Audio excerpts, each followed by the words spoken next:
Hello everybody, my name is Strange, and welcome to 10 Tips for Sea of Thieves. These tips are just ones that can help you in combat, or they can even help you with things like emissaries. So starting with number 1 is looting the island as soon as you spawn in.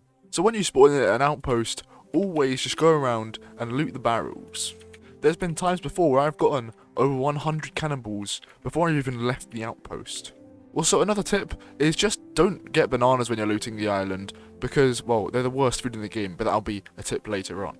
Okay, so this next tip is for if you're wanting to attack other players, or if you're just wanting to, well, keep safe from other players. It is simply just to check the emissary boats on the table. So as you see, there's no little wooden boats on this table, but if I vote to represent the Merchant Alliance, there's a boat on there. If there was a boat on there before you even place yours down, that means there's one other player doing the Merchant Alliance. And if you lower it, it takes your boat off. So for example, I've just walked into the Order of Souls, and you see I'm not even representing them. But as you can see, there's another ship here. That just means there's another crew doing Order of Souls in the server. And when I represent, there's now 2 boats. You can do this in any of the emissaries in the entire game, which is Reapers, Gold Hoarders, Order of Souls, Merchant, and Athena's Fortune. Okay, so this next tip is for when you're sailing, and it's just for convenience, really. So instead of being on the wheels, steering wherever, and walking down here, then down here, and then checking the map to see if you're going the right way, there's a much easier method. You can go from steering to look over the map, over there, and then there you go, you instantly see the direction you have to go. The next tip is about campfires on islands. Now you probably already knew that you can light at least by placing wood and then bringing up your lantern. But one thing you didn't know is that you can also light it with your sword. It does take a few swings to create a spark. That was actually quite quick on that one, but it can take quite a few hits sometimes. You can also light it with your gun, but of course you have limited ammo, so I wouldn't recommend just wasting it.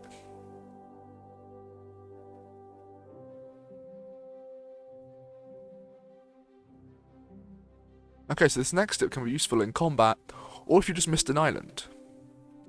So this one's called an anchor turn, and it's pretty simple. If you have enough speed, and you want to turn one way really quickly, you see we're moving pretty slow. If we pull the anchor, it spins us round completely. And then on a sloop, this is quite easy to pull the anchor back up, but obviously on a galleon or a brig, it takes a lot longer to pull it up. But then you go, and then you can be on your way. So this next tip is one that can be used in combat, but also just for convenience. And it's simply just to get on the ammo crate, and then climb on the ladder. This does take a bit of practice to be able to do, but once you do it a few times, you can pretty much do it every single time. So just jump on the ammo crate, and then press F to climb on the ladder. You have to sort of be on the edge of the ammo crate, and then it should come on the side. This next tip is about food scores. So the banana is the worst food in the game, which only restores 20% of your health. The coconut restores 30% of your health. The pomegranate restores 40%, the mango restores 50%, and the pineapple restores 100%. But you can eat it twice, so it restores 200%. This next tip is for weapon damage. This will just help you know how many hits you need to get on a player to kill them. So the sword does 25 damage with the normal hit. The pistol or the flintlock does 50%. The Eye of Reach or the sniper rifle does 70%. And the blunderbuss can actually do over 100%, as each pellet does 10 damage and it shoots about 12 pellets. So obviously you have to be close up to make sure you hit all of them, so it won't always be a one shot at any distance. For example, if I shoot the wall here, you can see that they do spread out quite a bit, so you have to be very close to be able to squeeze them all into one bit, and you see that would have easily killed a player. This next tip is called a sword lunge. Now you think you might already know this one, but there's something else that you might not have known about it. So you think, oh, you just hold left click and then you do your sword lunge.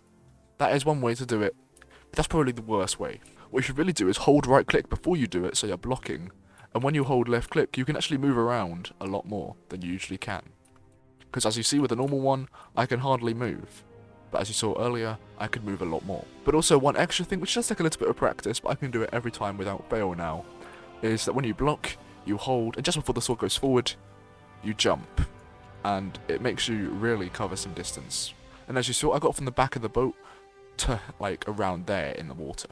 This final tip is probably the most important one that you'll ever learn on the Sea of Thieves. This tip is to never, ever run as a Reaper. Running away from other ships when you're a Reaper is probably one of the most annoying things you can do to other players. Reapers are meant to be known as a PvP clan on Sea of Thieves, so running really just shows that you're not skilled at the game.